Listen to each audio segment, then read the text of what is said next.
Okay, class, this is the first part of the video for lessons 2.2, relations and functions. We'll also be talking about domain and range a little bit later. On the first page of your notes, you have a few spots for definitions, the first of which is relation. It's a very simple definition, just a set of ordered pairs. That's all you really need right there. Nice little period right there. You know, lots of points. So a set has this symbol called a brace. That's a begin of the set and the end of the set, and in between you'll have the elements of the set. Now our elements in the case of relation are ordered pairs, so we'll have points. So parentheses, a comma in between, and then some numbers. Commas in between your elements, so I'm just making some numbers up, not really thinking about a pattern. There doesn't need to be a pattern for a range. Domain, the set of all x values. This is probably the most useful part of the definition for this activity. Inputs, an independent variable, those become useful when we're dealing with function rules or graphs. So in the case of the relation that I have up here, the domain would be, and it's a set, so the set that contains 0, 4, and 7, and they happen to be just in the right order, meaning I want to put them in order from least to greatest. The range, the set of all y values, just the opposite of the domain. The outputs, the dependent variables. So the range of this is going to be 1, 2, and 5. 1, 2, 5, and end brace.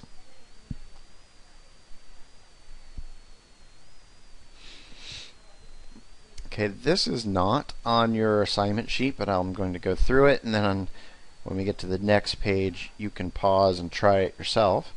Those are some horrible braces. Much better with a pencil instead of a mouse.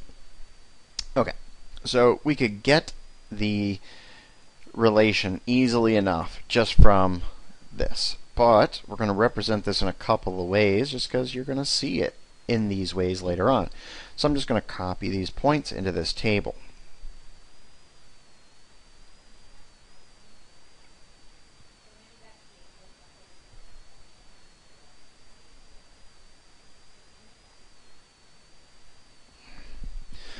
Okay, so when we have it in this table, the domain is really easy to identify. It's just that row, and the range also is going to be easy to identify. So the domain is the set that contains, I want to put these in order. -3 is the smallest, then -1, then 4, then 5, and the set. And the range, -2 is the smallest, then 0, then 2, then 4.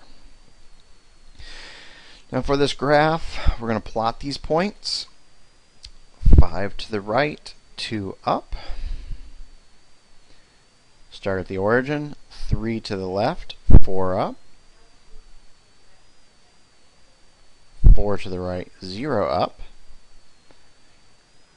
And finally, 1 to the left, 2 down.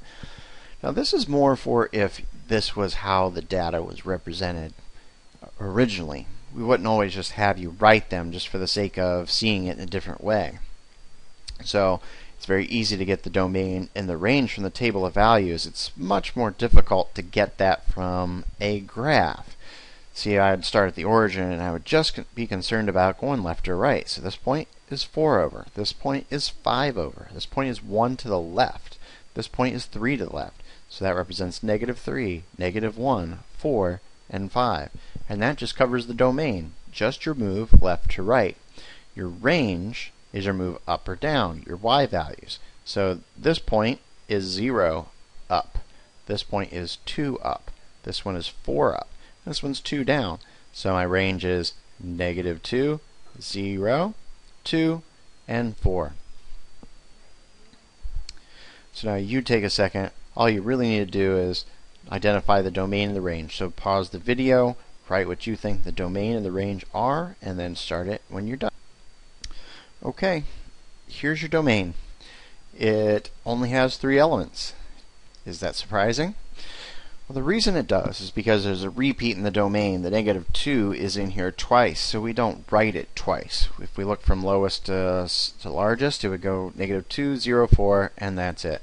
The y value does, or the range does show 4 different y values. That's because they're all unique. Now look over at the graph. You have one dot right above the other. Now that's represented by the repeat in the domain. This -2 with that 4, this -2 with that -4. So that is going to be important later on when we determine whether something is a function just by looking at the graph. So here are 2 examples, and what we're going to do with these is we're going to make maps. Now maps are usually pretty simple. You might draw circles around these, but I'm just going to draw arrows. If there is all unique elements in the domain, then the map is very uninteresting. It just looks like this. 9 maps onto 5, 8 maps onto 3, 7 maps onto 1, and 5 maps onto -1. But if you see repeats in the domain, it can look a little bit more interesting. There's a repeat with the -3. There's also a repeat with the -5. So I would say -3 maps onto 4. Instead of just drawing the arrow straight across, I could say let's ignore the fact that we have this -3 and that -5, and we'll just use these and not repeat the elements in the domain. So -3 maps onto 4, -3 maps onto... Actually, I kind of lost it. Was it here? Is that a -3? I'll find out. Yeah, it was.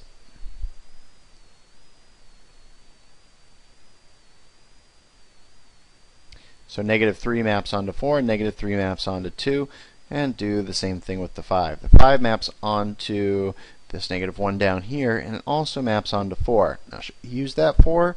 Well, we could. But we could do the same thing that we did with domain and say, let's just write it one time.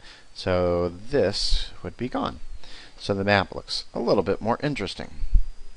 So your domain and range from the map, you're just going to say the domain is the set that contains 5, 7, 8, and 9. Did it out of order. 5, 7, 8, and 9. Ooh, lovely, 8. Good enough. The range is the set that contains -1, 1, 3, and 5.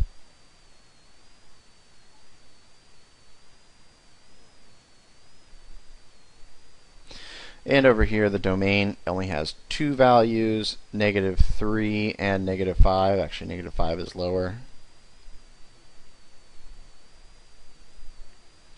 And the range is only 3 elements, 1, 2, 4. And now we're going to determine if these things are functions. Before we do, we need the definition for a function.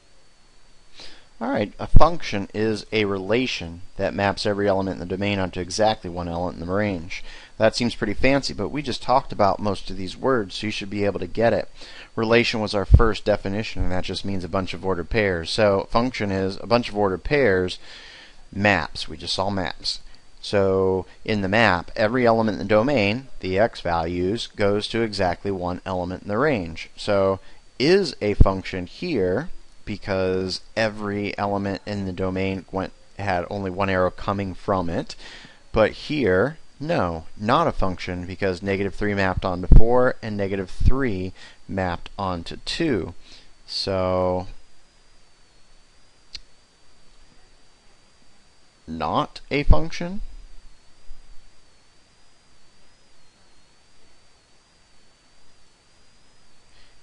Is a function.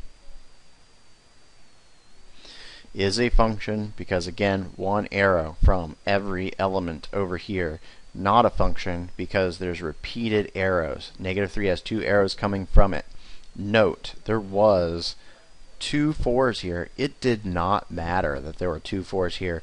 Repeats in the the range don't matter at all. So basically for a function, when you are looking at a table, it's just, is there a repeat in the domain?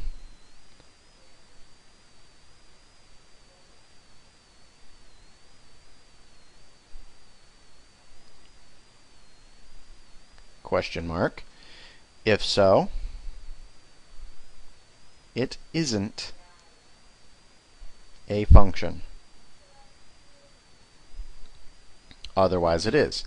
Now, be careful. I do a little trick to see if students really understand this, but I do let them know the trick's coming. That's what I'm doing with you right now. Now suppose that I had some relation, and I have the point, I'm just making these numbers up, but 4, 2. And there'll be some other points in here later. But somewhere else I say, hey, here's another point, it's 4, 2.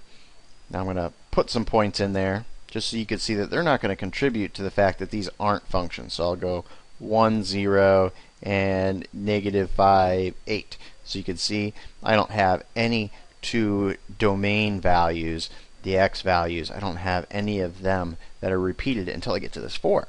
So students will look at this and they'll say, oh, this is not a function because there's a repeat. There's a 4. But this 4 maps onto this 2. This 4 maps onto this 2. 4 maps onto 2. It doesn't map onto anything else. So what I did is I tricked people because I didn't make a repeat. I made it map onto the very same y value. It's a repeated point. Just get rid of the repeated point, just like we don't keep any repeats in our sets. And now, if you get rid of that repeated point, you don't see a repeated element in the domain. So that's my trick. Watch out for it. I will probably put it in one of your little tests. Alright, here's the last thing we're going to do on this video, and then you'll go to video number 2. We are going to look at the domain and range of these graphs. Now, these graphs follow some rules. But the first thing we're going to do is use the vertical line test to determine if something is a function. And this is because as I draw all these vertical lines, just imagine that I'm pausing and I'm saying, I'm drawing that one, I'm drawing that one, I'm drawing that one. It does not go through the line or the curve in more than one spot. So this one passes the vertical line test, whereas this graph doesn't.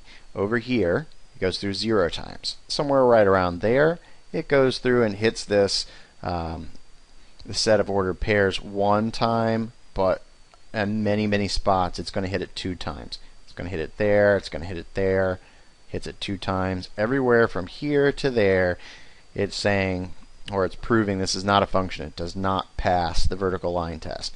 Here, I'm going to leave this and plot those points. Oh, it's hard to see where that point is. Let's say right here and right here. That's a little bit easier, so I'll move my line over.